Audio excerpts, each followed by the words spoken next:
नमस्कार। DD news पर आप देखना शुरू कर चुके हैं हमारा खास प्रोग्राम। इस वक्त मैं हूं लाल चंद्र सिंह। अगले घंटे में हम देखेंगे कुछ ऐसी खबरें जिन पर चर्चा जरूरी है, और ये चर्चा हम करेंगे अपने संवाददाताओं और खास मेहमानों के साथ। और आज सबसे पहले बात करेंगे कि उत्तर प्रदेश और देश की अर्थव्यवस्था में राम मंदिर का क्या योगदान है, क्योंकि प्रधानमंत्री नरेंद्र मोदी अयोध्या में ध्वजारोहण करने वाले हैं और विश्व को समर्पित करने वाले हैं राम मंदिर को। तो इस पर सबसे पहले बात करेंगे और इसके बाद आज की खास चर्चा खास मेहमानों के साथ होगी, और वो चर्चा होगी कि वोटर लिस्ट के शुद्धिकरण से किनको डर है, क्योंकि जिस तरह से एसआईआर का हर तरह से विरोध हो रहा है, हर तरह के फंडे अपनाए जा रहे हैं, हथकंडे अपनाए जा रहे हैं, उससे तो यही लगता है कि बड़ी बेचैनी है, बड़ी घबराहट है, बड़ा डर है। तो इसी पर खास चर्चा करेंगे खास मेहमानों के साथ। और इसके बाद बात करेंगे कि कर्नाटक में जो मुख्यमंत्री की कुर्सी है उस पर खींचतान कांग्रेस के अंदर जारी है। मल्लिकार्जुन खड़गे जो राष्ट्रीय अध्यक्ष हैं वो कह रहे हैं आला कमान फैसला लेंगे, तो उनसे ऊपर आला कमान, इसका मतलब है तो फिर राष्ट्रीय अध्यक्ष आला कमान नहीं है तो कौन है आला कमान कांग्रेस में? इस पर करेंगे बात, होंगे तमाम सवाल जवाब। लेकिन सबसे पहले इस वक्त की हेडलाइंस। मशहूर फिल्म अभिनेता धर्मेंद्र का निधन। धर्मेंद्र लंबे समय से चल रहे थे बीमार। मुंबई में अपने घर पर ली अंतिम सांस। राष्ट्रपति और प्रधानमंत्री ने निधन पर जताया शोक। जस्टिस सूर्यकांत बने देश के 53वें प्रधान न्यायाधीश। राष्ट्रपति द्रौपदी मुर्मू ने राष्ट्रपति भवन में दिलाई पद और गोपनीयता की शपथ। दुश्मन पनडुब्बियों की अब खैर नहीं। भारतीय नौसेना में स्वदेशी तकनीक से बना पनडुब्बी रोधी युद्धपोत माहे हुआ शामिल। टॉर्पीडो, कई भूमिका वाली पनडुब्बी रोधी मिसाइल, उन्नत रडार और सोनार से है लैस। अहमदाबाद में अवैध निर्माण के खिलाफ प्रशासन की बड़ी कार्रवाई। शहर से अवैध निर्माण हटाने के लिए चलाए गए बुलडोजर। अतिक्रमण विरोधी अभियान के तहत कई मकान किए गए ध्वस्त।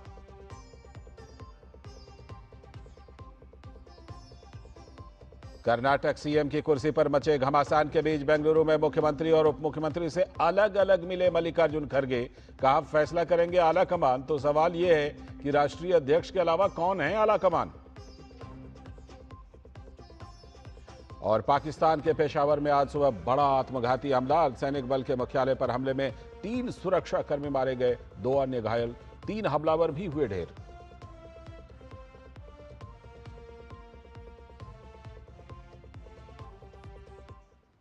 ये थी इस वक्त की हेडलाइंस, और अब देखते हैं खबरों को विस्तार से। सबसे पहले एक दुखद खबर कि नहीं रहे दिग्गज अभिनेता धर्मेंद्र।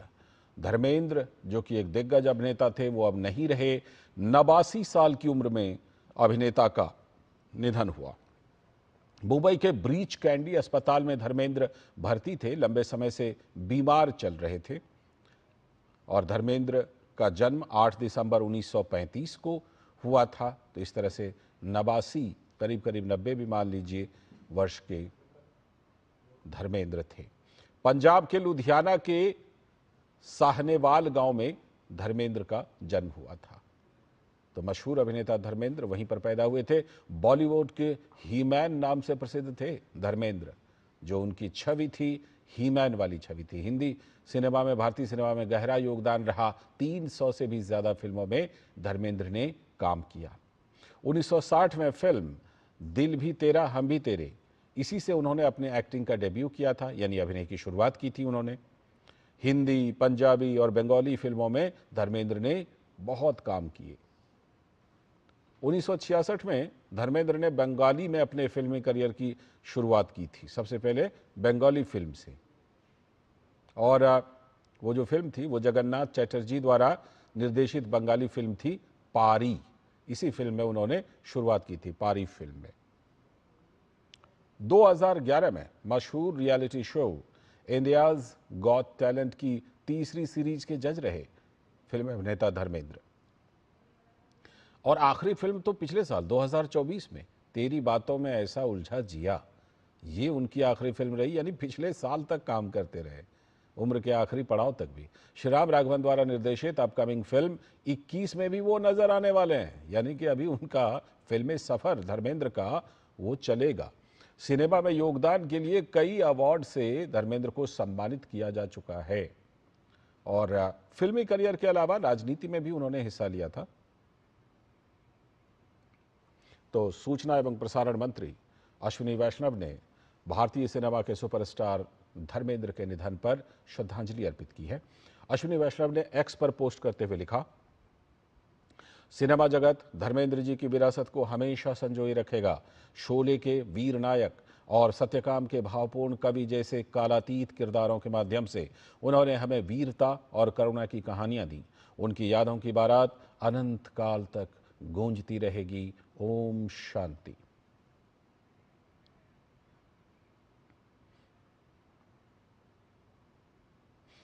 तो मशहूर अभिनेता धर्मेंद्र को डीडी न्यूज़ के पूरे परिवार की तरफ से श्रद्धांजलि।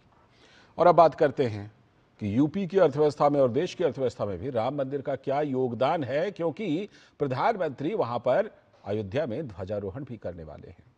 तो रामनगरी अयोध्या एक बार अपनी भव्यता को लेकर दुनिया भर के श्रद्धालुओं को अपनी ओर आकर्षित किया। लगातार लोग राम मंदिर की तरफ अयोध्या में आकर्षित हो रहे हैं। विवाह पंचमी यानी 25 नवंबर को श्री राम जन्मभूमि में ध्वजारोहण समारोह की अगुवाई स्वयं प्रधानमंत्री नरेंद्र मोदी करने वाले हैं। वो राम मंदिर पर शिखर ध्वज पताका फहराएंगे। अयोध्या आज त्रेता युग की भव्यता को दोबारा पाकर गौरवान्वित है। सिर्फ अयोध्या ही क्यों, पूरा उत्तर प्रदेश राम मंदिर निर्माण के बाद भारत की सांस्कृतिक और आध्यात्मिक राजधानी के रूप में शुमार किया जाने लगा है। रामलला विराजमान की प्राण प्रतिष्ठा के बाद हर साल यहां लगभग 2 से 3 करोड़ लोग पहुंचते हैं। प्रयागराज के महाकुंभ के सफल आयोजन के बाद पीएम मोदी ने कहा था कि अयोध्या के राम मंदिर प्राण प्रतिष्ठा समारोह ने हम सभी को एहसास कराया था कि कैसे देश अगले 1000 वर्षों के लिए तैयार हो रहा है। महाकुंभ के सफल आयोजन ने हमारी सोच को मजबूत किया है। देश की सामूहिक चेतना हमें देश के सामर्थ्य के बारे में बताती है। जानकार मानते हैं कि यह दौर भारत के सांस्कृतिक पुनर्जागरण का काल है। यह दौर समाज में कई अनिश्चितताओं और हीन भावना से समाज को मुक्त करने का काल है। लोग अपने संस्कृति, अपने विरासत पर गर्व करते हैं। सबके राम को अल्लामा इकबाल से बेहतर कौन समझ सकता है। उन्होंने लिखा है, राम के वजूद पर हिंदुस्तान को नाज, अहले नजर समझते हैं इसको इमामे हिंद। राम इस देश की पहचान रहे हैं। कबीर से लेकर रहीम तक, गांधी से लेकर वाल्मीकि तक राम में ही जीव और चेतन को उन्होंने देखा था। जाहिर है कि राम मंदिर की स्थापना भारत के आदर्श और मूल विचार की स्वीकृति है। क्या आप यकीन करेंगे कि भारत के धार्मिक और सांस्कृतिक केंद्र प्रत्यक्ष और अप्रत्यक्ष रूप से 35 करोड़ लोगों को रोजगार मुहैया कराते हैं। केंद्र और राज्य सरकारों की कुल नौकरी से ये 10 गुना ज्यादा है। उत्तर प्रदेश के कई शहर तो देश में जीएसटी मामले में अग्रणी भूमिका इसी वजह से निभाते हैं, यानी सांस्कृतिक धरोहरों की बदौलत।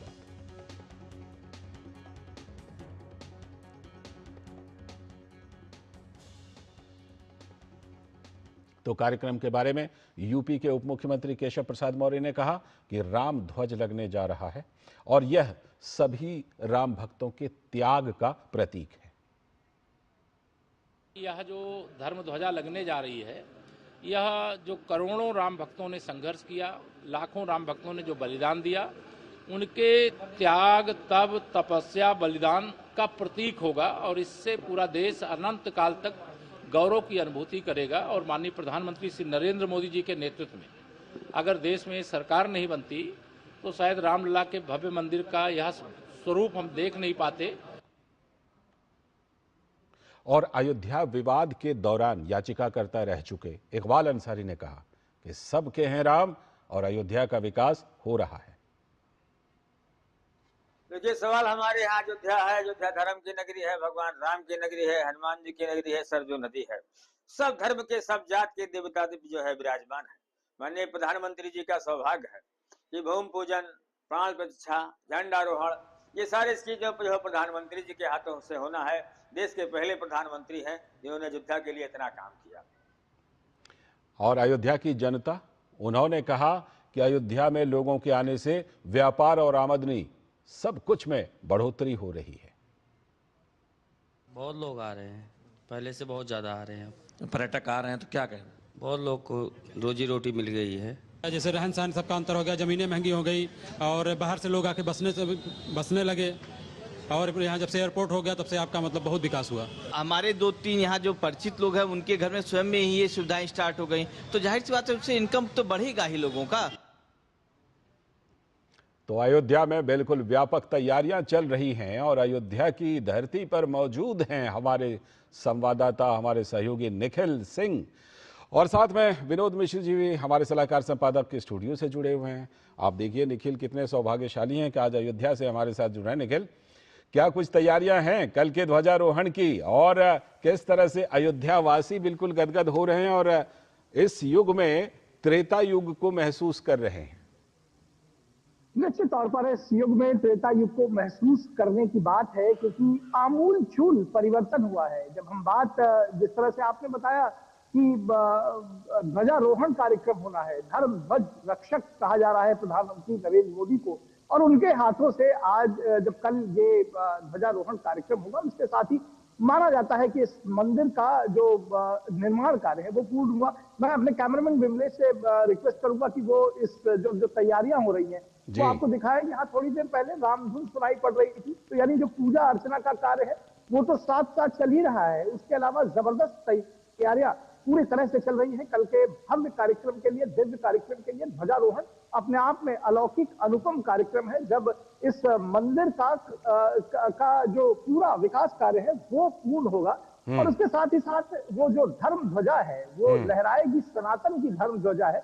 और सिर्फ इस बात को लेकर के नहीं है कि वो यहाँ पर एक आध्यात्मिक चेतना को जागृत कर रही है, बल्कि जिस अर्थव्यवस्था की बात आपने कही, मंदिर पर्यटन की बात आपने कही, उससे भी आमूल चूल परिवर्तन है। मैं इसी इलाके का रहने वाला हूँ, तो ये जो सड़कों का जो चौड़ीकरण हुआ है, जो लोगों के हाथ में नगद पैसे आ रहे हैं, महिलाओं का उद्यम में जिस तरह से भाग लिया है, जिस तरह से युवा यहाँ पर ट्रांसफॉर्म कर रहे हैं, वो देखना आशातीत है। अचरज भरी कहानी जिसको कहना चाहिए, वो पिछले 3-4 वर्षों के अंदर ही दिखाई पड़ रही है, और वो लगातार परचम लहरा रहा है हर घर में। अब यहाँ पर अयोध्या का इस तरह समझ सकते हैं कि आज से 10-12 वर्ष पहले जब हम लोग यहाँ आया करते थे, और कभी अगर रात रुकने की व्यवस्था वो तो पहले भी जाती थी, लेकिन जिस तरह से आज का ये युग बदला है, यहाँ पर लगातार जो होटल इंडस्ट्री है वो परवान चढ़ी है। होम स्टे, लोगों ने घर में अपने घर होम स्टे खोल रखा है, और उसके बावजूद इतनी आमद है यहाँ पर पर्यटकों की कि वो भी पूरे नहीं पड़ रहे हैं, और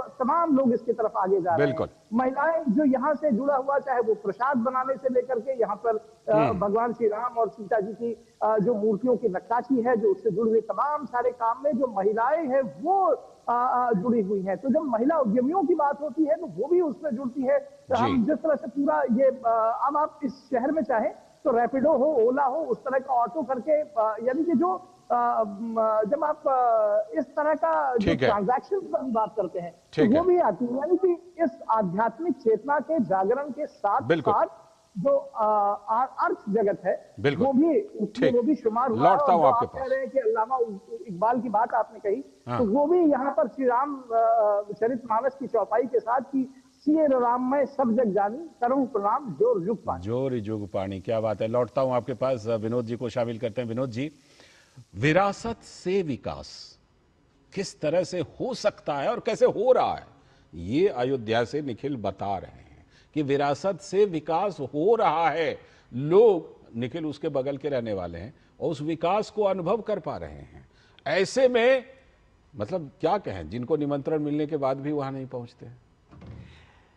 लाल जी, जब हम कहते हैं राम तो ये लगता है कि संघर्ष का एक प्रतिरूप राम है, और जब हम कहते हैं राम मंदिर तो ये भी समझना पड़ेगा ये संघर्ष की एक कहानी है जी। वो संघर्ष जो 500 साल के लंबे संघर्ष, लाखों लोगों के बलिदान, लाखों की पूर्णाहुति, और इसके बाद ये आज का ये राम मंदिर का भव्य आयोजन। तो ये आप कह सकते हैं कि राम के उस संघर्ष गाथा में राम मंदिर की संघर्ष गाथा भी बिल्कुल कहीं ना कहीं से जुड़ी हुई है जी। निखिल जो बता रहे थे वो अयोध्या के नगरी के वैभव को, जो त्रेता के काल के हम लोगों ने तो नहीं देखा है, लेकिन जब हम राम राज की बात करते हैं और तुलसीदास की वो बात समझते हैं तो लगता है कि वो कैसा नगर और कैसा युग रहा होगा।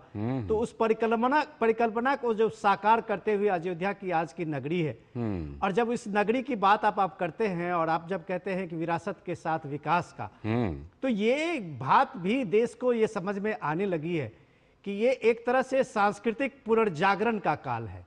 ये सांस्कृतिक पुनर्जागरण का काल है जिसमें अपनी जो हीनता थी समाज में, अपने गौरव, अपने विरासत के लिए गौरव का, वो आज देखिए कि एक राम मंदिर निर्माण के बाद और उसके बाद रामलला विराजमान के प्राण प्रतिष्ठा के बाद ये सांस्कृतिक चेतना कितनी मुखर हुई है। बिल्कुल। जब प्राइम मिनिस्टर मोदी ने जब आप ये देखा था प्राण प्रतिष्ठा के बाद जो यूपी में भव्य दिव्य ये महाकुंभ का आयोजन हुआ था, तो संसद में इस बात को रखते हुए कहा था कि हम आने वाले 1000 साल के भारत के निर्माण की अपनी ताकत को दिखाए हैं कि यह देश किस तरह से उठ खड़ा हुआ है। आज अगर आप इस राम मंदिर में दर्शन के आम दिनों में 3 से 4 लाख लोग आ रहे हैं, तो आप कह सकते हैं कि भारत के सांस्कृतिक चेतना का ये स्वरूप और ये पहचान स्थापित नहीं हुई है। भारत की सांस्कृतिक राजधानी भी यूपी बना है और ये एक गौरव का है यूपी के लिए। बिल्कुल, यूपी के लिए, पूरे देश के लिए, पूरे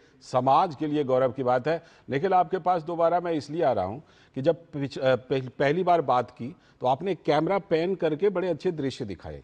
मैं चाहता हूं एक बार पैन करके हमारे लिए, हमारे दर्शकों के लिए फिर से जरा बताइए। बड़ा भव्य लग रहा था कि वो जो आप दिखा रहे थे वो सब क्या है? क्या वो मंदिर का फ्रंट है या बैक है? क्या है वो, क्या है जो आप दिखा रहे हैं? मंदिर का दरअसल बैक है, लेकिन ये जो मंदिर है जिस तरह से ये यहाँ पर जिसको कहते हैं कि ये जो परकोटा है इसके चारों तरफ सीरीज ऑफ टेम्पल आप कह सकते हैं, तो वो छोटे छोटे मंदिर हैं। और उसके अलावा ये जो इस वक्त आप अपने कैमरे में देख पा रहे हैं, अपने टीवी सेट्स पर देख पा रहे हैं, वो जो मंदिर का मुख्य हिस्सा है वो है। और यहाँ पर ही कल ध्वजारोहण किया जाएगा और ये इसमें ही भगवान श्री राम लला की जो भव्य दिव्य मूर्ति है वो इसमें विराजमान है। आप टीवी सेट्स पर देख पा रहे होंगे कि सामने उसके दूसरी तरफ, दाहिनी तरफ वहां पर कुछ तैयारियां की जा रही हैं। वहां पर जो कल लगभग 7000 से ज्यादा जो गेस्ट बुलाए गए हैं, तमाम साधु संत महात्मा बुलाए गए हैं, अन्य विद्युत जन बुलाए गए हैं, बहुत सारे लोग। और मैं आपको बताऊं कि उत्तर प्रदेश से ही नहीं बल्कि देश के तमाम मंदिरों से जुड़े हुए लोग इसमें विशेष तौर पर उनको बुलाया गया है कि वो आए और इस भव्य दिव्य मंदिर के का जो ध्वजारोहण हो रहा है उसके साक्षी बने। तो ये एक, बल्कि मैं आपको अपने कैमरे के जरिए सिर्फ प्रांगण का एक हिस्सा दिखा पा रहा हूँ। ये मंदिर बहुत भव्य है, बहुत दिव्य है, बहुत विशाल है और जिस तरह से सनातन की अपनी महिमा अपरंपार है, कम से कम उसका कुछ हिस्सा तो जरूर ये मंदिर परिलक्षित करता है। और जिस तरह से अभी विनोद जी ने कहा कि ये तमाम भगवान श्री राम के संघर्ष को ही नहीं बल्कि उनके भक्तों के संघर्ष को भी परिलक्षित करता है ये मंदिर। और जब 500 साल की लड़ाई हो और उसके बाद जब मंदिर बनकर उभरेगा तो जाहिर तौर पर उसका कुछ नजारा ऐसा ही होगा। ये अभी थोड़ा सा बिखरा स्वरूप आपको सामने आ रहा होगा, जानते हैं निखिल, सारे लोग अभी भी काम कर रहे हैं, लेकिन ये रात भर इसमें चलेगा और जब कल मेहमान और प्रधानमंत्री यहाँ पर होंगे तो उसका एक और निखरा हुआ एक शानदार स्वरूप आपको मिल सकेगा, दिख सकेगा। लालचंद जी, जो दृश्य आपने दिखाए निखिल, सच में मतलब हम जो सोचते थे उससे ज्यादा भव्य तो ये दिख रहा है। और दर्शकों को हम बता दें कि अब जाकर के कुछ महीने पहले, कुछ हफ्ते पहले राम मंदिर का पूरा कार्य हो गया। अब राम मंदिर बिल्कुल पूर्ण स्वरूप में है, जिसका सिर्फ एक हिस्सा अभी निखिल कैमरे के जरिए दिखा रहे थे। लेकिन निखिल लगातार कैमरे में रिकॉर्ड कर रहे हैं तो वो हमें भेजेंगे और हम आपको लगातार दिखाएंगे भी और निखिल से भी आगे बात करेंगे। फिलहाल बहुत बहुत धन्यवाद निखिल जुड़ने के लिए अयोध्या की पवित्र नगरी से। और विनोद जी, आप अभी हमारे साथ बने रहिएगा। आगे चलकर हम एक खास चर्चा आज करने वाले हैं और वो चर्चा है कि एसआईआर से इतनी घबराहट क्यों है, एसआईआर से इतना डर क्यों है, कि उस डर में सारे फंडे और हथकंडे अपनाए जा रहे हैं क्या? इसी पर करेंगे बात ब्रेक के बाद।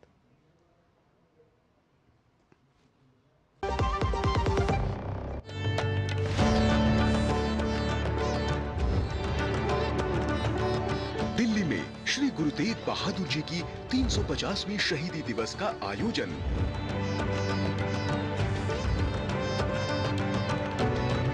दिल्ली करेगी श्री गुरु तेग बहादुर जी की शहादत को नमन। संग्रहालय में दुर्लभ चित्र और दस्तावेज बताएंगे श्री गुरु जी की गाथा। लाइट एंड साउंड शो में उभरेगा उनका अदम्य साहस और बलिदान। टेंट सिटी और 24 घंटे लंगर का पूर्ण इंतजाम। श्री गुरु तेग बहादुर जी के जीवन से मिलता धर्म और इंसानियत का पैगाम। आइए जुड़े उनके जीवन आदर्श के सम्मान में 23 से 25 नवंबर लाल किला मैदान में। आप सभी इस पवित्र आयोजन का हिस्सा बने, गुरु साहब के चरणों में नमन करें और उनके अमर संदेश मानवता, त्याग और सद्भावना को अपने जीवन में अपनाएं। सार्यानु जी आयानु।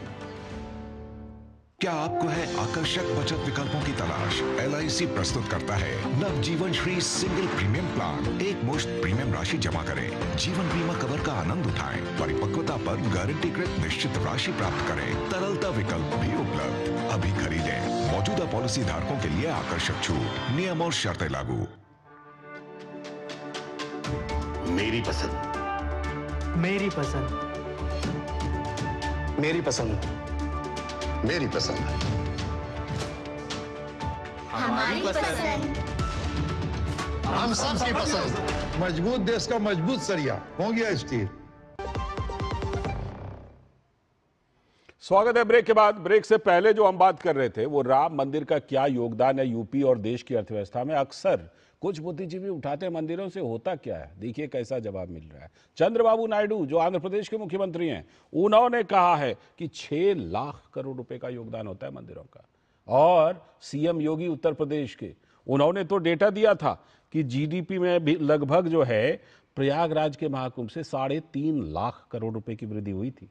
और पीएम मोदी तो हमेशा कहते ही हैं कि किस तरह से उनके नेतृत्व में देश में जो आस्था को सम्मान मिला है, उससे रोजगार में कैसी वृद्धि हो रही है। ये सारे डेटा उपलब्ध हैं, आप इसे बिल्कुल देख सकते हैं। और अब बात करते हैं आज की खास चर्चा की, खास मेहमानों के साथ। और वो चर्चा है कि वोटर लिस्ट शुद्धिकरण से किसको डर है, किसको घबराहट है। वोट चोरी और वोटर लिस्ट में गड़बड़ी को लेकर राहुल गांधी अक्सर जुबानी बम का इस्तेमाल करते ही रहते हैं, लेकिन चुनाव आयोग के प्योर इलेक्टोरल रोल से उन्हें दिक्कत क्यों है? दूसरे फेज में 12 राज्यों और केंद्र शासित प्रदेशों में चल रहे SIR का राहुल गांधी ने विरोध किया है। पश्चिम बंगाल, उत्तर प्रदेश, केरल, तमिलनाडु, मध्य प्रदेश जैसे 9 राज्यों में SIR की प्रक्रिया को चुनाव आयोग ने तेज किया हुआ है। तो जाहिर है ये कई दलों ने इसमें होने वाली परेशानियों को लेकर इसे तत्काल प्रभाव से रोकने तक की मांग कर डाली है। लोकसभा में प्रतिपक्ष के नेता राहुल गांधी कह रहे हैं कि SIR कोई सुधार नहीं है, बल्कि चुनाव आयोग से थोपा गया जुल्म है ये। विभिन्न राज्यों में BLO की मौत की खबर पर प्रतिक्रिया देते हुए राहुल गांधी ने कहा है कि चुनाव आयोग ने देश में अफरा तफरी मचा रखी है। अब सवाल यह है कि लगभग 8 करोड़ मतदाताओं के बीच SIR ने बड़ी कामयाबी के साथ प्योर इलेक्टोरल रोल को लोगों के सामने लाया था। बिहार की बात कर रहे हैं हम, वहां पर भी चुनाव आयोग ने 460 BLO को शिथिलता बरतने के आरोप में सस्पेंड किया था, लेकिन वहां तो एक भी BLO ने सुसाइड नहीं किया था। ये BLO सिर्फ बंगाल में, पश्चिम बंगाल में ही आत्महत्या क्यों कर रहे हैं, ये जानने की जरूरत है। मध्य प्रदेश में 2 BLO की मौत की अधिकारियों की जांच के बाद ये सामने आया कि वो तो बीमारी की वजह से हुआ था, लेकिन परिवार के लोगों ने इसे वर्कलोड बता दिया। सवाल यह है कि TMC इस सुसाइड की जांच क्यों नहीं करवाती? ये पश्चिम बंगाल के ही तो कर्मचारी हैं। सिर्फ आरोप लगाने से बात नहीं बनेगी। केरल में एक BLO ने CPM कार्यकर्ताओं पर धमकाने का आरोप लगाया था और उसकी वजह से आत्महत्या कर डाली, यानी जो असामाजिक तत्व हैं जिनको नाम कटने का डर है। पश्चिम बंगाल में 4 नवंबर से शुरू हुए SIR की प्रक्रिया के बाद बांग्लादेश से आए कई लोग अपने मूल निवास में लौटने लगे हैं, बांग्लादेश की तरफ जा रहे हैं। जाहिर है तो BLO ने उन्हें वोटर कार्ड के एवज में कुछ कागजात भी मांगे कि भाई आप बताइए क्या है, आप कुछ तो प्रूफ दीजिए। गौरतलब है कि साल 2002 के वोटर लिस्ट में पश्चिम बंगाल में जिन परिवारों के नाम हैं उन्हें तो पेपर देने की जरूरत तक नहीं है, लेकिन बेचैनी जितनी अवैध घुसपैठियों में है उतनी ही TMC सरकार में भी है। तो बीजेपी के नेता शुभेंदु अधिकारी का दावा है कि SIR के विरोध में कांग्रेस, CPM और TMC ये सब एक पेज पर आ गए हैं। उनका मानना है कि पश्चिम बंगाल में 22 साल के बाद वोटर लिस्ट का शुद्धिकरण हो रहा है, तो जाहिर है कि 1 करोड़ से ज्यादा लोग इस लिस्ट से अलग हो सकते हैं। तो ममता बनर्जी को यही चिंता उन्हें सड़क पर उतरने को मजबूर कर रही है।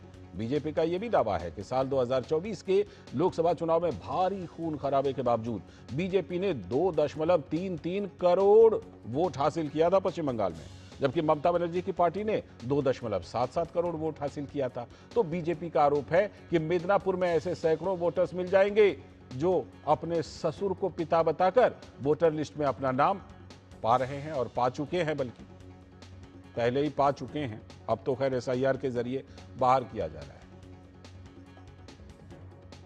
लेकिन इन सबके बीच टीएमसी सरकार, ममता सरकार की मंत्री चंद्रिमा भट्टाचार्य जी ने कहा कि बीएलओ की मौत के पीछे की जिम्मेदारी कौन लेगा। 34 लोग यहाँ पर उनके जान गए हैं। किस लिए? आज जो नदिया में हुआ है, चापड़ा में, वो बीएलओ महिला थी और वो लिख के गई है कि उनकी मृत्यु के लिए दायी है ये निर्वाचन कमीशन, इलेक्शन कमीशन। तो इसका ये कौन लेगा? ये जिम्मेदारी कौन लेगा? तो वहीं भाजपा के जो पश्चिम बंगाल के प्रदेश अध्यक्ष सुकांतो मजूमदार हैं, उन्होंने कहा कि एसआईआर से सिर्फ पश्चिम बंगाल में ही बीएलओ प्रेशर में है, किसी और अन्य राज्य में क्यों नहीं? Banerjee trying her level best to stop the SIR, and any death happening which is quite unnatural, Mamata Banerjee making it a case for SIR related death. The SIR is being implemented in 12 states now, and even one state SIR has been completed in Bihar also. So no death till now has been reported from the other state. So my question is, problem lies with the SIR or the state of West Bengal? Why BLOs are under tremendous pressure only in the state of West Bengal, not in other states? तो BLO को निशाना बनाया जा रहा है कि वो क्यों आत्महत्या कर रहे हैं। अब सवाल है कि बीएलओ से खुद सुनते हैं। एक बीएलओ दीपक महतो ने कहा कि उनको फॉर्म भरवाए जाने पर धमकी दिया जा रहा है। স্যার, আমি ফর্ম জমা নিতে গিয়ে দেখি এক জায়গায় একটু ভুল আছে, সেই ভুলটা সংশোধন করে আনতে বলেছিলাম, কিন্তু সেইভাবেই উনি নিয়ে এসছেন। তাতে দেখে আমার মনে হলো এটা ঠিক হয়নি, তাই আমি ওনাদেরকে এইটা বললাম। বলার পরে ফর্মটা ফিল আপ হয় ভুল হওয়াতে আমি আবার বিডিও অফিস থেকে ফর্ম নিয়ে এসে আমি তাদেরকে দিয়ে এসেছি বাড়িতে, তাদের বাড়িতে পৌঁছে দিয়ে এসেছি। তারা আবার বলেছি ফিল আপ করে রাখবেন, আমি এসে নিয়ে যাব। ফোনে পার্টির কোনো ইয়ে হবে, উনি আমাকে, নামটা আমি ঠিক সঠিক জানি না, এই হিসাবে আমাকে খুব হুমকি দিয়েছে। बंगाली में बात कर रहे थे, लेकिन मैं बता देता हूं बोल क्या रहे थे। कह रहे थे कि पार्टी के लोगों ने उनको धमकी दी है। जब नाम पूछा गया तो उन्होंने नाम नहीं बताया। जाहिर सी बात है, नाम बता करके और खतरा उनको मोल लेना है क्या? लेकिन ये है पीछे की कहानी, पीछे क्या खेल चल रहा है, इसे आप समझ सकते हैं। बहरहाल, जिन लोगों के नाम कटने वाले हैं और जो बांग्लादेशी अवैध घुसपैठिए हैं, उनमें जबरदस्त घबराहट है। उनका क्या कुछ कहना है, उनकी बात भी देखिए। দাদা, আপনার বাবার নাম কি? নুরালি গাজী। অরিজিনাল ওই কাকাই। কাকাকে বাবা সাজিয়েছে? বাবা বলেছিলাম। আপনি বলছেন আপনি কাকাকে, তাহলে আপনি মানে কি করে করলেন বাবা? তো আমার আত্মীয় এই সাথে আমার কেউ নেই এখানে। আমার এখানে কি কি সুবিধা পান? এখানে আমি এই লক্ষ্মী ভান্ডারটা পাই আর এই রেশন কার্ড। তৃণমূলী ভোট দিলাম। এই যে মর্জিনা বিবি, এনাকে চেনেন? হ্যাঁ চিনি, এই তো পাশে বাড়ি। আসল বাড়ি কোথায়? বাংলাদেশ। এখানে কিভাবে আসবে? এখানে কিভাবে এসেছে ওরাই জানে। এখানে এসে সমস্ত রকম ডকুমেন্ট তৈরি মানে এখানে তৃণমূল আছে, তৃণমূলের সাইজে পার্টির হাত ধরে সবকিছু করেছে। ये वो लोग हैं जिनको डर सता रहा है कि उनके पास डॉक्यूमेंट तो है नहीं, तो अब कैसे क्या डॉक्यूमेंट देंगे, क्योंकि बीएलओ तो कुछ डॉक्यूमेंट भी मांग रहे हैं। तो जाहिर सी बात है, ये लोग अपनी घबराहट को बता रहे थे। तो बहरहाल इस मुद्दे पर क्या कुछ चल रहा है, और ख़ास तौर पर पश्चिम बंगाल में तो ज़बरदस्त उथल पुथल है, क्योंकि हर तरह के विरोध के हथकंडे अपनाए जा रहे हैं। इसी पर बात करने के लिए हमारे साथ जुड़ रहे हैं एसएन सिंह जी भारतीय जनता पार्टी के प्रवक्ता, बहुत बहुत स्वागत है एसएन सिंह जी। साथ में हमारे साथ संदीप त्रिपाठी जी कांग्रेस के नेता, बहुत बहुत स्वागत संदीप त्रिपाठी जी। हमारे साथ हमारे संवाददाता कोलकाता से सौरभ दत्ता भी जुड़ गए और हमारे सलाहकार संपादक विनोद मिश्र जी स्टूडियो में यहाँ पर जुड़े हुए हैं ही। मैं सीधे पहले सौरभ के पास ही चलता हूँ। सौरभ जरा बताइए, एक बीएलओ की बात हमने सुनी। सौरभ, बीएलओ तो साफ तौर पर कह रहा है कि पार्टी के आदमी का फोन आया था, पार्टी का आदमी हमको धमका रहा है, तो फिर जवाब तो मिल जाता है कि कहां से प्रेशर है और उस प्रेशर के चलते क्या क्या कुछ हो रहा है। और इस बीच में पश्चिम बंगाल में बीएलओ ने चुनाव आयोग से अपनी ये बातें लिखी भी हैं कि किस तरह से उनको धमकाया जा रहा है। लाल जी, जो जगह के बारे में आप बता रहे थे वो जगह है संदेश खाली जी।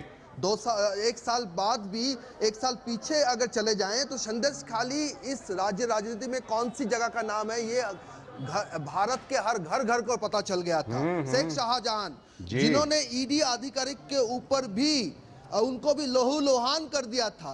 ये जो जमीनुल इस्लाम मोल्ला है जिसके खिलाफ ये दीपक महतो स्टेटमेंट दे रहे थे, ये उसी शेख शाहजहां के आदमी हैं। तो ये जो स्थिति है, ये स्थिति सारे बंगाल में ऐसा ही है। ऐसा दबाव के बारे में हर एक जगह से खबर आ रही है। तो इसीलिए तो चुनाव आयोग ने कहा था कि बीएलओ को भी डिक्लेरेशन फॉर्म में डिक्लेरेशन देना पड़ेगा और बीएलओ को भी ये रिस्पॉन्सिबिलिटी लेना पड़ेगा कि जो फॉर्म में डेटा है वो सारे उनके जानकारी में डाले गए हैं। और अगर बीएलओ 50 से ज्यादा फॉर्म कहीं से कलेक्ट करके बीएलओ को देते हैं तो उसका भी रिस्पॉन्सिबिलिटी बीएलओ को लेना पड़ेगा।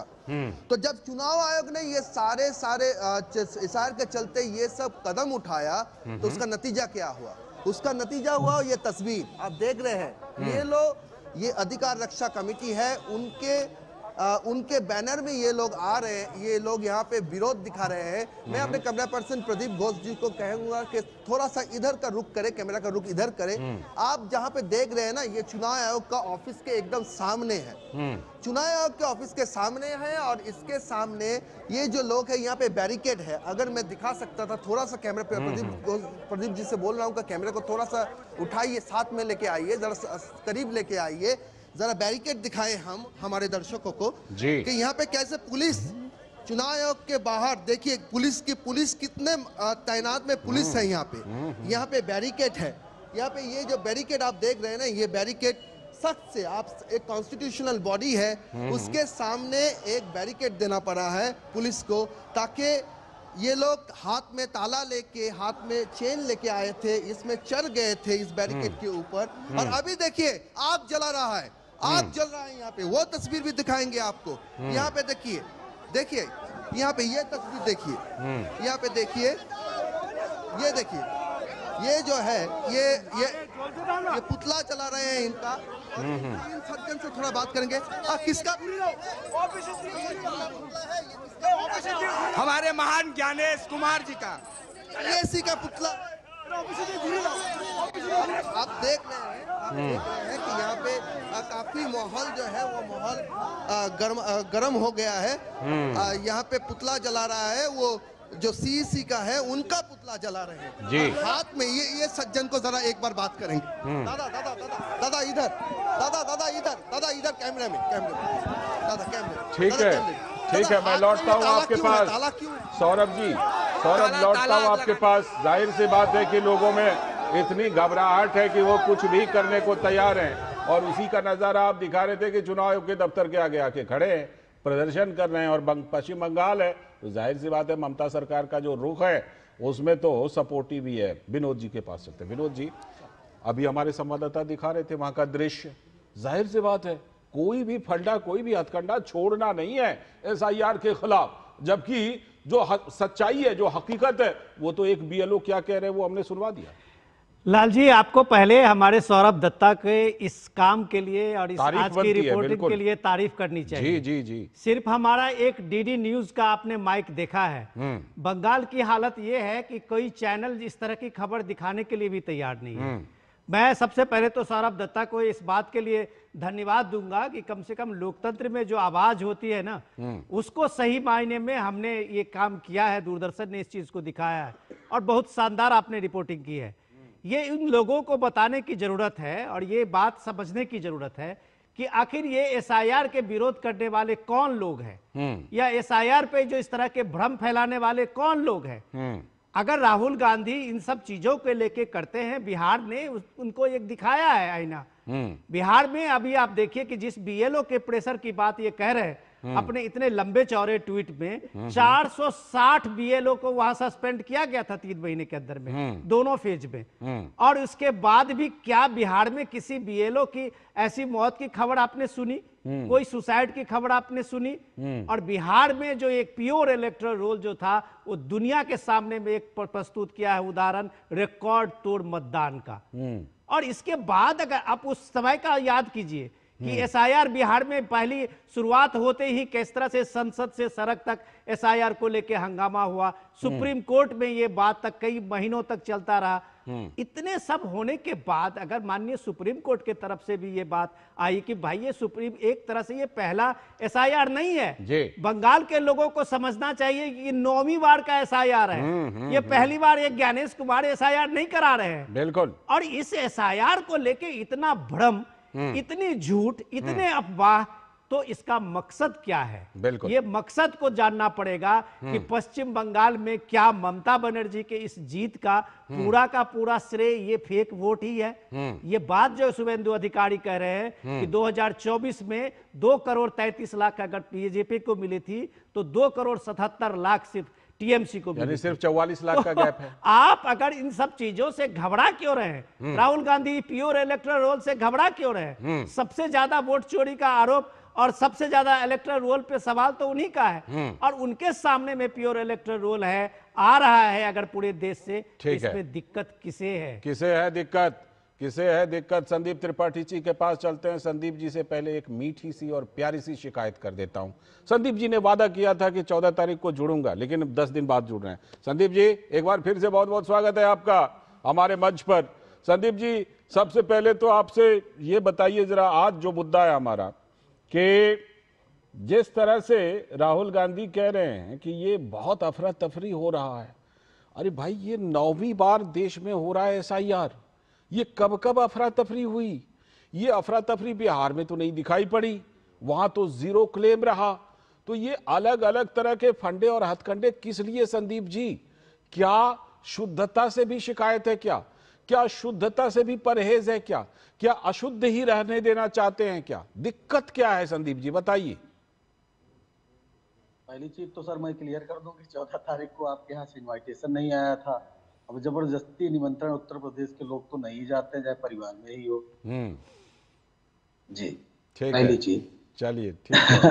अब ये आपके चैनल को लगा होगा कि ये चोरी की जीत का आप खुलासा कर देंगे संदीप त्रिपाठी, इसलिए नहीं बुलाया होगा। नहीं ऐसी बात नहीं है, ऐसी हाँ, बात तो नहीं कुछ नहीं है। होगी आपके यहाँ से बड़े बड़े प्रवक्ता बुलाए गए थे जिनको कि आपकी पार्टी की तरफ से कहा गया था कि इनको बुलाया जाए, तो उनको बुलाया गया था। और जाहिर सी बात है कि उस दिन हमने अपना ये वाला शो तो किया नहीं था, लेकिन इलेक्शन पर शो किया था जनादेश पर, तो जनादेश में जिनको उन्होंने नाम दिया था उनको बुलाया गया था। बहरहाल रखिए अपनी बात। धन्यवाद सर, मैं आपकी शिकायत दूर करने का प्रयास कर रहा था। जी जी। अब दूसरी बात सर, अभी आपने इंट्रो में कहा 2 चीजें मेरी आपत्ति है। पहली बात तो ये घोर आपत्ति है कि यहाँ पर 2 विद्वान व्यक्ति ये कह रहे हैं कि एसआईआर पहली बार नहीं हो रहा है। सर ये पहली बार हो रहा है। एसआर होता था, एसएआर होता था, इसके पहले कभी एसआईआर नहीं हुआ है। ये डंके की चोट पे मैंने पहले भी कहा है और आज भी कह रहा हूं कि एसआईआर इसके पहले कभी नहीं हुआ है। पूरी अब दूसरी आपत्ति सर पूरी आपत्ति जो है, पूरी आपत्ति इंटेंसिव आई से, आई यानी इंटेंसिव यानी गहन है, इसी से पूरी आपत्ति है क्या? एसआर तो आप कह ही रहे हैं। उसमें सर उसमें नियम कानून बहुत सारे ऐसे हैं जो नए हैं और बहुत सारी चीजें हैं जो नई है, जिस पर आपत्ति भी हुई है, कोर्ट का जो है डिसीजन भी आया है, वो सारी बातें अलग। अब दूसरी बात सर इस पर आपत्ति है कि अभी आपने कहा कि क्या बीएलओ सिर्फ जो है बंगाल में ही मर रहे हैं क्या? सर नहीं, मोदी जी के प्यारे राज्य गुजरात में 4 बीएलओ की डेथ हुई है, दमन में 4 की डेथ हुई है, मध्य प्रदेश में 3 की डेथ हुई है, राजस्थान में 2 की डेथ हुई है, तमिलनाडु में 1 की हुई है, केरला में एक की हुई है। ये डेथ क्यों अभी हो कल रही ही है? नोएडा में। ठीक है, डेटा आ सर, गया बता आपका, रहे हैं। डेटा आ आते हैं, गया, सर, डेटा सर, आ गया, नोएडा बताइए में डेथ हो क्यों रही है? हाँ सर, बता रहे सर। नोएडा में अभी कल ही एक महिला बीएलओ ने बाकायदे रिजाइन कर दिया कि मैं ये काम नहीं कर पाऊंगी, उसमें स्पष्ट कारण दिया। अब आते हैं सर, मोदी जी की प्यारे राज की बात कर रहे हैं तो वहां क्या सर, एक सुसाइड नोट पढ़ देता हूं अगर अनुमति हो तो। सुसाइड नोट में वो कहता है अपनी पत्नी को संबोधित करते हुए, और सर एक बात आप समझिए कि हम एक बात और कहेंगे कि किस तरीके से जो मीडिया है वो समस्या को नहीं दिखा रहा है, या दिखाने की चाहिए, मतलब दिखाना चाहिए, और जो नहीं दिखा रहा है। जो बहरहाल मैं जो जिसकी बात कर रहा था वो पढ़ देता हूँ, जो उसने जो है आत्महत्या किया है, उसने सुसाइड नोट। अरे आगे बढ़िए त्रिपाठी जी, कभी कभार तारीफ भी कर लीजिए उस इलेक्शन कमीशन को, कभी कभार तारीफ भी कर लीजिए। सुनिए, हम आपका ये पोस्टमार्टम सुनिए, ये सारी जल्दी से क्योंकि फिर एसएन सिंह जी के पास जब भी जाना विषय होता है। सुनिए संदीप जी, अरे सुनिए सर, आप नहीं, आप देखिए अभी इतना फुटेज खा रहे हैं। मैं कह रहा हूँ जांच का ये जो विषय होता है, वो जांच का विषय हम टेलीविजन पे डिस्कस करने नहीं बैठते हैं। मध्य प्रदेश के 2 बीएलओ ने सुसाइड का नोट लिख के, परिवार का दावा था, मध्य प्रदेश के अधिकारियों ने जांच की और दोनों बीएलओ की मौत जो वहां पे स्वाभाविक रूप से जो नेचुरल डेथ, जाहिर सी बात है, एसआईआर प्रक्रिया के दौरान इस कार्य में लगे लोग परिवार ने कहा कि अमृत ये करके हुआ तो आए है। नहीं अब है। ये आप आगे आइए, आपको बीएलओ से सुनिए, सीधे सवाल करिए, बीएलओ से दिक्कत, आपको एसआईआर से दिक्कत क्या है? आपके पास अगर जवाब है एसआईआर, ठीक है, 10 सेकंड में पूरी कीजिए, 10 सेकंड में बात पूरी कीजिए, फिर एसएन सिंह जी के पास जांच करने बैठ जाएंगे। 10 सेकंड में बात पूरी कीजिए, फिर एसएन सिंह जी। अरे जांच के लिए एजेंसी ठीक है, ठीक है, उनको 10 सेकंड में। हाँ ठीक है। 40 वर्षीय अरविंद वाडेर ने आत्महत्या के पहले अपनी पत्नी को संबोधित करते हुए लिखा कि मेरे पास अब एसआईआर का काम नहीं हो सकेगा मेरे से, मैं लगातार कुछ दिनों से थकान और परेशानी महसूस करता हूं, तुम और अपना बेटे का ख्याल रखना, मैं तुम दोनों को बहुत ये परेशानी किसकी वजह से हो रही है ये तो नहीं लिखा सर। अब आते हैं, बताते हैं सर, क्योंकि परेशानी तो असामाजिक तत्वों की वजह से भी हो रही है जो धमका रहे हैं कि मेरा नाम कैसे काट दोगे। गुजरात की बात कर रहा हूँ सर, गुजरात के जी बात कर रहा हूँ, बिल्कुल। गुजरात के अवैध घुसपैठिए तो हर जगह घुसे हुए हैं। ठीक है, अब आते हैं सर, अब 10 सेकंड अब काम की बात जो 10 सेकंड दे तो दिया, अब एसएन सिंह जी के पास भी जाना है जल्दी से सर। 10 सेकंड मात्र सर। घुसपैठ की बात होती है, अगर घुसपैठ से हम चुनाव जीत रहे होते तो ये तो सत्ता में ही नहीं आते। इसलिए कि आप तो कहते हैं कि 14 के पहले घुसपैठ हुई, आपके समय तो हुई नहीं, तो हम चुनाव कैसे हार गए? और अगर हम हार रहे हैं तो घुसपैठ के दम पर अगर हमको चुनाव जीतना होता तो हम जीत जाते ना, आप आते ही ना भाई। अब आप बिहार देखिए, चुनावी हार जीत को छोड़ दीजिए ना, अगर शुद्धिकरण, मैंने मेरा सवाल था कि शुद्धिकरण से क्यों आपत्ति है? शुद्ध चीज से भी आपत्ति होती है, अशुद्ध चीजें पसंद है क्या? एसएन सिंह जी के पास, अब एसएन सिंह जी के, संदीप जी अब एसएन सिंह जी के पास, एसएन सिंह जी से जवाब लीजिए ना। एसएन सिंह जी वो कह रहे हैं, एसएन सिंह जी, संदीप जी का तर्क है, संदीप जी का तर्क है एसएन सिंह जी की, और राज्यों में भी तो बीएलओ की मौत हो रही है, बताइए। अच्छी बात कर रहे हैं, संदीप जी को ऐसी बातें करनी चाहिए। मैं तो कहूंगा कि आदरणीय राहुल गांधी जी के भारी डिमांड पर जो है ऐसा एसआईआर हो रहा है। एसआईआर इस समय मल्टीविटामिन का कार्य कर रहा है, मल्टीविटामिन जैसे नहीं कार्य करता है, वोटों का शुद्धिकरण कर दे रहा है। वो दीदी जो कहती थी कि हम एसआईआर होने ही नहीं देंगे, तो हम दादागिरी करेंगे, तो दादा लोग भी, हमको लग रहा है कि बोरा झोरा लेकर, कल वो आपके चैनल के माध्यम से दिखाया गया था, वो ड्रम और बाल्टी भी दिखा था, पेंट वाली बाल्टी, पंचर लगाने वाला सामान, वो सब बॉर्डर पे दिख रहा है। बांग्लादेश को भी तनाव बढ़ गया कि 1 करोड़ 2 करोड़ आएंगे तो कहां जाएंगे। वास्तविक वोटरों की मदद हो रही है, लोकतंत्र की हिफाजत हो रही है। अब इन्होंने कहा मोदी जी का, बात सुन लीजिए उनकी, एसएन सिंह जी की बात तो सुन लीजिए, उन्होंने आपकी बात सुनी थी। संदीप जी उन्होंने आपकी बात एकदम शांति से सुनी थी। संपूर्ण भारत का एक बात मैं कहूंगा, बिजली से अगर किसी बात हो जाती है तो कांग्रेस कहेगी कि आप बिजली कटवा। संदीप जी ऐसे बोलते रहेंगे तो आवाज कैसे आएगी? बंद करा दीजिए संदीप जी, अगर कार से एक्सीडेंट हो जाए तो कहिए कार तो निकलेगी नहीं, ठीक है, में जो एक्सीडेंट हो जाती कह दीजिए आप रैली नहीं होगी। ठीक है, लास्ट बात मैं कहूंगा, 350 लोग तो चुनाव में मारे गए, ममता जी के चुनाव में। दूरदर्शन तो जिम्मेदार चैनल है, तो कह दीजिए चुनाव में मत कराइए, चुनाव तो 350 लोग मर गए। निश्चित तौर पे अगर कुछ बाधा है तो उसको बताइए, और एक सीक्वेंस में आप लीजिए। एसआईआर बिहार से शुरू होता है, ठीक है, सुप्रीम कोर्ट बांग्लादेशी जाट बिहार, ऐसे रहे। ठीक है। जब एसआईआर हुआ तो इन लोगों ने कहा कि एसआईआर का आप विरोध उनको नहीं कर जाने रहे क्यों लालचंद दे जी। रहे ठीक है। इन्होंने कहा एसआईआर का विरोध नहीं कर रहे हैं, ठीक। विरोध टाइमिंग का है। आज तो टाइमिंग का एक विरोध बार नहीं है ना। एक बार फिर से दरअसल सौरभ ढंग दत्ता में के पास सत्ता चलते हैं। है कि सौरभ जो दत्ता, जाति पर से- सौरभ दत्ता बताइए, बीएलओ ने जो सियासी अपनी पर बात से चुनाव आयोग को कहाँ से लिखी है, क्या चुनाव आयोग की तरफ से कोई प्रतिक्रिया आई है कोलकाता में? लालचंद जी हमको तो आप जी समय चुनाव नहीं आयोग दी। शाम को प्रेस कॉन्फ्रेंस लालचंद जी, करेगा। आ रहा हूं SM Singh sir, SM Singh sir आ रहा हूं। उनका जो वक्तव्य है वो सामने आ लाएंगे। रहा हूं चुनाव एसएम सिंह सर, आ आयोग रहा हूं। 6:30 बजे उन्होंने प्रेस कॉन्फ्रेंस कॉल किया जी। है। और इस चलते है। लालजी मैं बता दूं कि एक जगह पे जो तृणमूल है, तृणमूल जो एक केस सामने लाई है, चंद्रिमा भट्टाचार्य का आप जो जी। बयान था वो आप बोल रही थे, सुना रहे थे हमारे दर्शकों को। लेकिन ये बात भी कहीं ना कहीं दर्ज होना चाहिए कि वो जो रिंकू तरफदार जिसकी बात चंद्रिमा भट्टाचार्य कह रही है, उनके फैमिली ने निर्वाचन चुनाव आयोग के खिलाफ लिखित अभियोग, जो लिखित कंप्लेन है वो दायर करने से मना कर दिया है। ये अपडेट है। उन्होंने कहा है कि उनको कोई लिखित कंप्लेन नहीं करना है। लौटता हूं आपके पास विनोद जी, लौटता हूं सौरभ। ये सब बातें हैं। ठीक सौरभ, विनोद जी जो बातें हम देख रहे हैं कि एसआईआर को लेकर, आ रहा हूं एसएन सिंह जी, थोड़ी सी इस वक्त सब छोटी छोटी प्रतिक्रिया दीजिएगा क्योंकि समय अब बिल्कुल कम है। विनोद जी, जो तर्क संदीप जी का है, जो तर्क नहीं, आ रहा हूं, जो तर्क संदीप जी का है उसमें आप बताइए कि वो कह रहे हैं दूसरी जगह भी बीएलओ की मौत हो रही है, तो जाहिर सी बात है जिस समय एसआईआर की प्रक्रिया चलती है उस समय कुछ स्वाभाविक मौतें भी तो हो सकती है ना विनोद जी? मैं संदीप जी का सुन रहा था। संदीप जी जो है फजूल के तर्क रख रहे हैं। सवाल ये है कि जब ममता बनर्जी लोगों से कह रही थी जिस समय में कि एसआईआर का कोई भी इन्फॉर्मेशन फॉर्म एक्सेप्ट नहीं करेगा, ठीक है, तो ममता बनर्जी ने क्यों सबसे पहले फॉर्म ले ली भाई?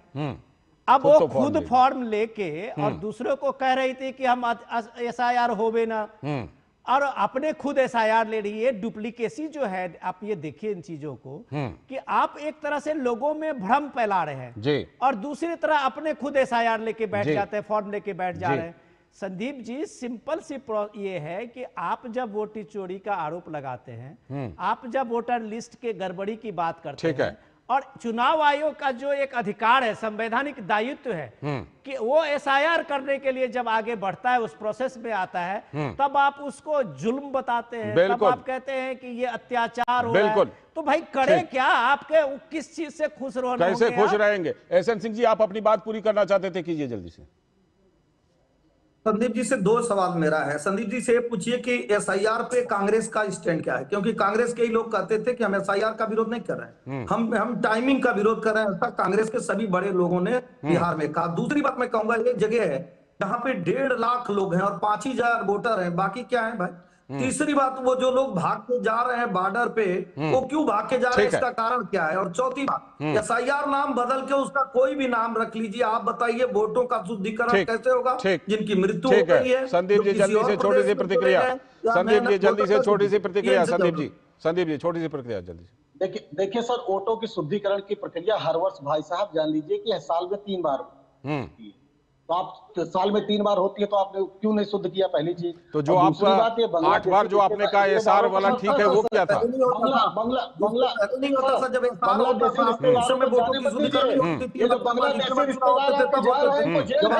ठीक है,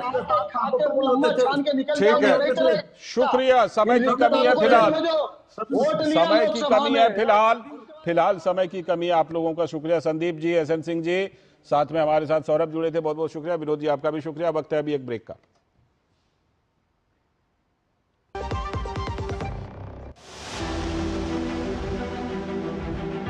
किसी की मेहनत से, किसी की सोच से, किसी के जोश से, किसी के प्रयास से और हर श्रमिक के योगदान से बन रहा है आत्मनिर्भर भारत। श्रमेव जयते आज देश का मंत्र बन रहा है। और इन 4 श्रम संहिताओं से हर श्रमिक होगा सशक्त और सुरक्षित। 29 पुराने कानूनों का संयोजन, हर श्रमिक को न्यूनतम वेतन और समय पर भुगतान का अधिकार, संवाद, स्थिरता और उद्योगों में विकास का संतुलन, हर श्रमिक के जीवन में सामाजिक सुरक्षा सुनिश्चित, हर कार्य स्थल पर सुरक्षा और समान अवसर। नई श्रम संहिता सिर्फ कानून नहीं है, ये है लेबर रिफॉर्म्स, आत्मनिर्भर भारत के लिए।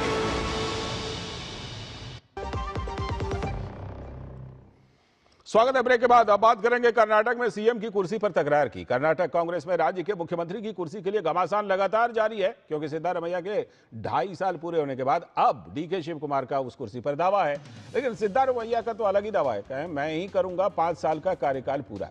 मुख्यमंत्री सिद्धारमैया ने एक और फॉर्मूला उछाल दिया कि 2028 का जो चुनाव आएगा ना, उसमें नया सीएम हम लोग प्रस्तुत करके पेश करके लड़ेंगे। इस बीच मामले को सुलझाने के लिए कांग्रेस के राष्ट्रीय अध्यक्ष मल्लिकार्जुन खड़गे बेंगलुरु गए।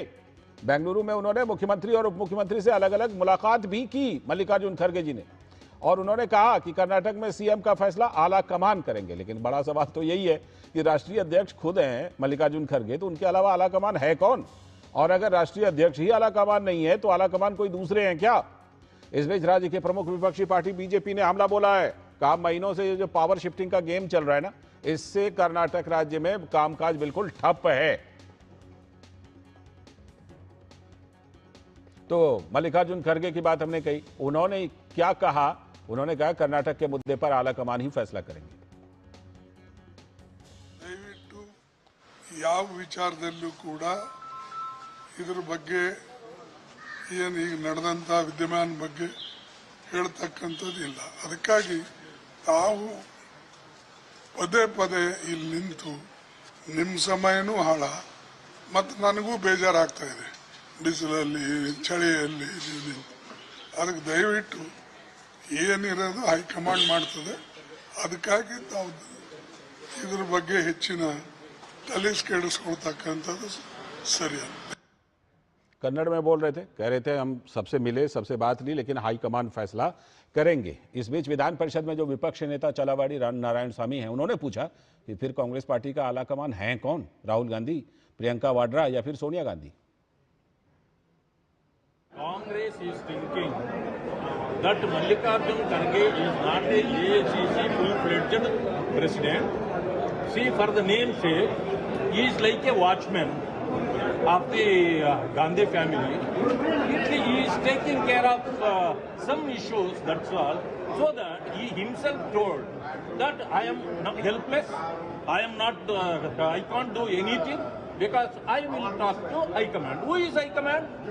Or Priyanka Gandhi, or Rahul Gandhi, or Sonia Gandhi? You are AICC president, you should be the High Command. But if you are helpless, तो बीजेपी के प्रवक्ता शहजाद पूनावाला ने कहा कि इन्हें तो बस कुर्सी कुर्सी और सिर्फ कुर्सी की जरूरत है।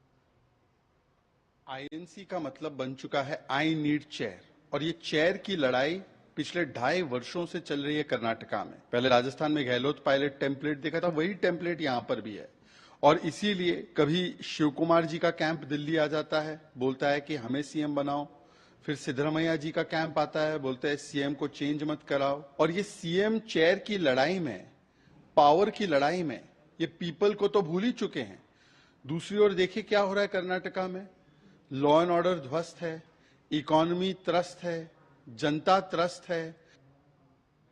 अब इस बात को तो कांग्रेस के लोग भी महसूस करने लगे हैं। राशिद अलवी नेता ने कहा कि जल्द ही फैसला ले लेना चाहिए और बीजेपी को इसको लेकर मौका देना नहीं चाहिए। कर्नाटका में जो भी कुछ है उसको जल्द से जल्द कांग्रेस पार्टी को हल करना चाहिए। हमारा दुश्मन भारतीय जनता पार्टी है। भारतीय जनता पार्टी को ऐसे मौके नहीं देने चाहिए जिससे वो हमारी कमजोरियों का फायदा उठा सके। बेंगलुरु से हमारी संवाददाता ज्योति जुड़ गई है इस खबर पर और ज्यादा जानकारी के साथ। ज्योति, मल्लिकार्जुन खड़गे जी किन किन से मिले और बात क्यों नहीं बन पा रही है, और वो कह रहे हैं कि अब आलाकमान फैसला लेंगे? लालचंद जी, पिछले 3 दिनों से मल्लिकार्जुन खड़गे जी दिल्ली से आकर यहाँ पे उनके बेंगलुरु के निवास में, अभी मैं उनके निवास के नजदीक ही खड़ी हूँ। बहुत 3 दिनों से सीएम से लेकर बहुत विधायक यहाँ पे आकर उनसे बातचीत भी किए हैं। जैसे आपने देखा उनका जो बॉडी लैंग्वेज से नजर आ रहा था, despite of being AICC president वो ही है, लेकिन उन्होंने कह रहे कि मेरे हाथ में कुछ भी नहीं है, इस विद्यमान में कहने के लिए कुछ भी नहीं बचा है। आप उनके बॉडी लैंग्वेज से देखिए, जो राज्य की विद्यमान चल रहा है उनके वो बहुत असंतुष्ट नजर आ रहे हैं। उसके बाद सीएम सिद्धरामैया जी उनसे मिलकर आए। उन्होंने कहा कि पहले वो कह रहे थे 5 साल तक मैं ही सीएम बन के रहूंगा, मैं ही कंटिन्यू करूंगा। मेरे पास विधायकों की सपोर्ट बहुत है, लेकिन जब से वो मल्लिकार्जुन खड़गे जी के साथ बातचीत कर आए हैं, उसके बाद थोड़ा सॉफ्ट नजर आ रहे हैं। वो कह रहे हैं कि जो कुछ भी डिसीजन लेगा हाईकमांड लेगा। ठीक है, हर कांग्रेस लीडर्स कह रहे हैं कि हाईकमांड फैसला लेगा, हाईकमांड फैसला लेगा। खुद हाईकमांड की एआईसीसी की अध्यक्ष मल्लिकार्जुन खड़गे ऐसे कह रही है, बहुत बिल्कुल है। यही सवाल तो सब पूछ रहे हैं कि जो मल्लिकार्जुन खड़गे अगर हाईकमान नहीं है तो कौन है। अभी समय की कमी है। शुक्रिया ज्योति, बाद में हम लोग फिर इस पर बात करते ही रहेंगे। फिलहाल आपका बहुत बहुत शुक्रिया जुड़ने के लिए और इस मुद्दे पर बात करने के लिए। और इसी के साथ आज के इस वक्त में इतना ही। पूरी टीम को दीजिए अनुमति। नमस्कार।